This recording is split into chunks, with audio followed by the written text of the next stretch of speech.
Hey everyone, welcome back to craft of official. ഞാൻ എൻ്റെ ഒരു ഇയറിനെ പറ്റിയാണ് സംസാരിക്കാൻ പോകുന്നത്. 2025 എനിക്ക് നല്ലൊരു ഇയർ എന്ന് തന്നെ പറയാം. ആ ഒരു ഇയറിൽ എനിക്ക് മറക്കാനാവാത്ത ഒരു ഡേറ്റ് ഉണ്ട്, 16th May. ഈ ഒരു ഇയറിലാണ് എൻ്റെ കൊച്ചു ബിസിനസ്സായ ക്രാഫ്റ്റ് ഓഫ് ഒഫീഷ്യൽ ഞാൻ തുടങ്ങുന്നത്. വലിയ എക്സ്പെക്റ്റേഷനൊന്നും ഉണ്ടായില്ല, പക്ഷേ ഇപ്പം നല്ലോണം പോണു. മാഷാ അല്ലാ, ഇങ്ങനെ എന്നെ പോട്ടെ.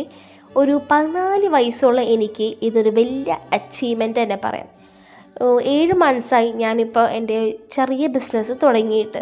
ഇപ്പോൾ അതിലെനിക്ക് 30+ ഓർഡേഴ്സ് കിട്ടി. എനിക്ക് ഒരു 14-year-old ഗേളിന് എനിക്കിത് ഭയങ്കര വലിയ അച്ചീവ്മെൻറ്റ് തന്നെയാണ്. പിന്നെ ഓരോരുത്തരുടെ സപ്പോർട്ടും നിങ്ങളുടെയൊക്കെ ഓരോ സപ്പോർട്ടും അത് പറഞ്ഞറിയിക്കാൻ പറ്റാത്തത്രയാണ്. പിന്നെ ഞാൻ യൂട്യൂബ് ചാനൽ തുടങ്ങിയത് ജൂലൈയിലാണ്, പക്ഷേ വീഡിയോ എടുത്ത് 2 മാസം കഴിഞ്ഞിട്ടാണ്. അതെന്താവോ എനിക്കറിയാൻ പാടില്ല, ഇപ്പോൾ എനിക്ക് ഓർത്തിട്ട് പിടിയും കിട്ടില്ല. പിന്നെ ഇപ്പോൾ ഇത്രയും പേര് എത്തി. ഇനി ഇങ്ങനെ തന്നെ പോട്ടെ, നിങ്ങളിങ്ങനെ എന്നെ സപ്പോർട്ട് ചെയ്യുക. ഇൻഷാ അല്ലാ ഇങ്ങനെ എന്നെ പോട്ടെ. എൻ്റെ ഒരു ചെറിയ ബിസിനസ് നല്ലോണം എത്തട്ടെ ഇൻഷാ അല്ലാ. അപ്പോൾ ഇത്രയുള്ള എൻ്റെ ഇന്നത്തെ കൊച്ചു വീഡിയോ. ഇഷ്ടപ്പെട്ടെങ്കിൽ ലൈക്കൊക്കെ ചെയ്യുക. അപ്പോൾ ഓക്കെ ആയി. വീണ്ടും പറയാം, നിങ്ങളുടെ സപ്പോർട്ട് തന്നെയാണ് എന്നെ ഇവിടെ വരെ എത്തിച്ചേക്കണം. അപ്പോൾ ഓക്കെ, ബായ്.